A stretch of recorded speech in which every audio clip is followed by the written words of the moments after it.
Hello, everyone. In today's session, I would be talking about one of the very good immigration program, which is called as New Brunswick Skilled Worker Stream. So it's basically the sub kind of title is New Brunswick Experience. So we will cover a lot of things in that. We'll talk about the eligibility, what is the negative list. We will talk about what is the process to apply. And then I will also be talking about the learnings from the recent draws, like where you could focus. So it would be a very meaningful session. And I try to cover a lot of things in detail. Before that, here's a disclaimer. This is only for informational purposes. If you want a legal advice, then you can reach out to an immigration practitioner, which is licensed, which could be somebody like me or some other one. And my details are in the description. And let me introduce myself. My name is DIL Sandhu. I'm a CICC licensed immigration consultant based out of Toronto, Canada. And without any further ado, let's dive right into it, right? So let's first look into what are the overview of this specific stream, right? So first is that you must be working in a non-seasonal position. So non-seasonal means like something which is like a permanent position, right? Because a lot of jobs, such as let's say construction jobs, could be seasonal in nature, right? Because let's say some of the construction activities get stopped in the winters, so it has to be non-seasonal position with an eligible New Brunswick employer. And we'll talk about what is an eligible New Brunswick employer also, and must have at least 6 months of full-time work experience with the employer. So this is fantastic, right? Because you don't need like 1 year, 2 years kind of work experience with the employer. And it's not even asking you for any kind of previous experience or 1 year or related experience as with many PNPs. All they're asking is 6 months of full-time work experience. You must have been living in New Brunswick for the past 6 months.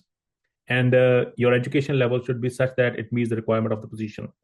So you have to look at the national occupational classification, description of the position. If the position needs some kind of education, you need to meet that requirement. Must have at least CLB level 7. Oh, not 7, sorry, 4, which is pretty low. It's I think somebody who has kind of graduated, who is from New Brunswick or even outside. For most students, it would not be a big deal anyways, and have intent and ability to live and work in New Brunswick permanently, and at least 19 years of age. So these are the basic overview of this specific pathway. So now let's go into the details. First, we want to talk about the negative list. So this means that the way the stream works is a non-express interest stream. So first you create an expression of interest. Basically, think of it like your profile, right? And after you create your profile, if you are invited, you will submit your application. And if you're nominated, then you will submit your PR application under the non-express interest stream. The important thing to note here is that they have a list of occupations which they will not even allow you to, they will not even consider. If you create your expression of interest if and with this kind of occupations, that will not be considered. So it includes pretty much all the easy ones in a way, like for example technicians and bookkeepers, administrative assistants, cooks is also there, and then there are many other occupations as well. You can look at the list, and these occupations are not eligible. That might change maybe next year, but as of now they're not. Probably right now it doesn't even look like that. They may only increase the negative list in a way. So who is not eligible to apply? If you are, or if you're enrolled in a full-time post-secondary education in Canada, you're not eligible. And if you have any immigration application in province or territory in Canada, you're not eligible. You have any misrepresentation in the last 5 years, not eligible. You are not living lawfully in your current country of residence. Let's say it could be out of status person, not eligible. If you've been ever refused admission to order to leave Canada or any other country, you will not be eligible. And working in Canada without authorization or have active or failed refugee protection or for humanitarian compassionate consideration, right? So all of these things, you are not eligible.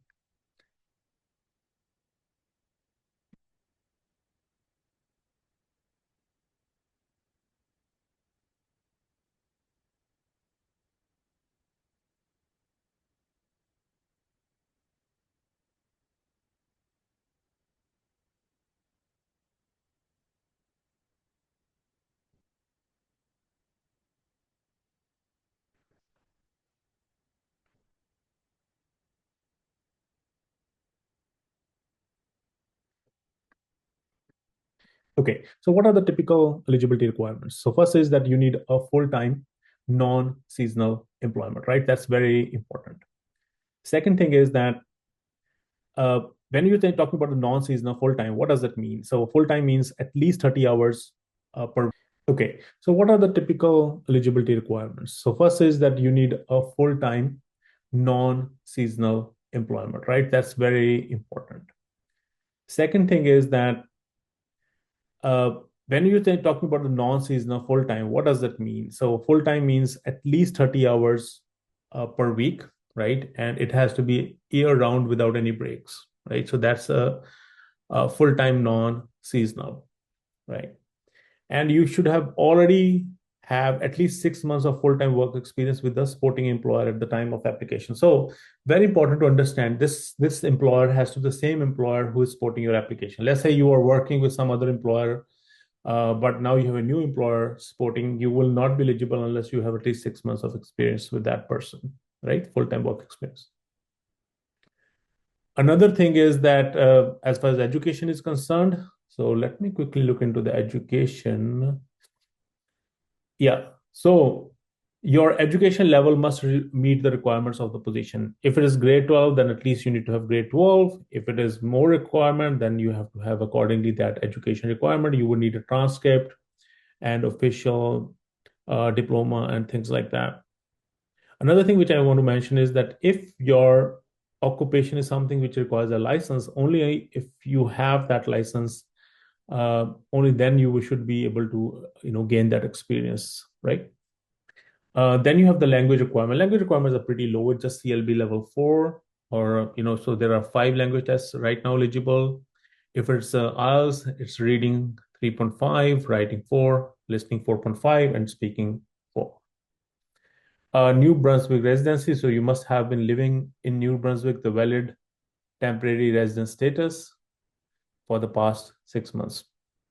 And you have intent to reside and economically established in New Brunswick. So one thing which is important for New Brunswick residency is that there are many ways you can prove that. They are looking for at least 3 ways. For example, you might have a lease agreement, you might have a valid driver license, you might have like a pay stubs with your address, or at least that would be available to pretty much everyone. Driver license is not that hard. You might have an insurance policy for your rented accommodation, or if you own an accommodation. So those kind of things would suffice.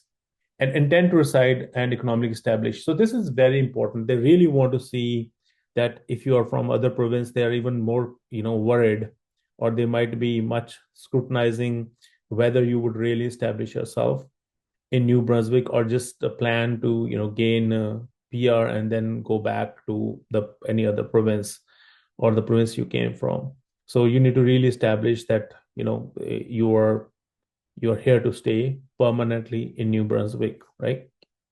So it could be through community involvement, it could be employment, those kind of things, professional networks, so anything you can show to establish. And the age must be at least 19 years of age. So the good news is I don't see that there's an upper limit, so it's only 19 years. Now let's look at the employer eligibility, right?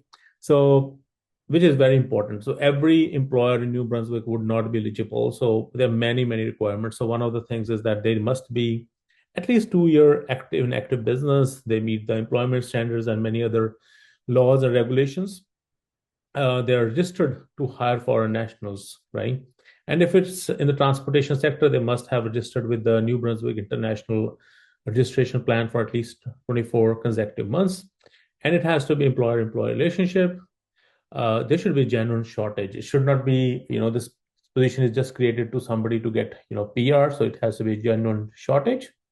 And it should be targeted first to the local residents, like Canadian citizens and permanent residents. And and and and they can even basically ask for proof of recruitment efforts that has been made.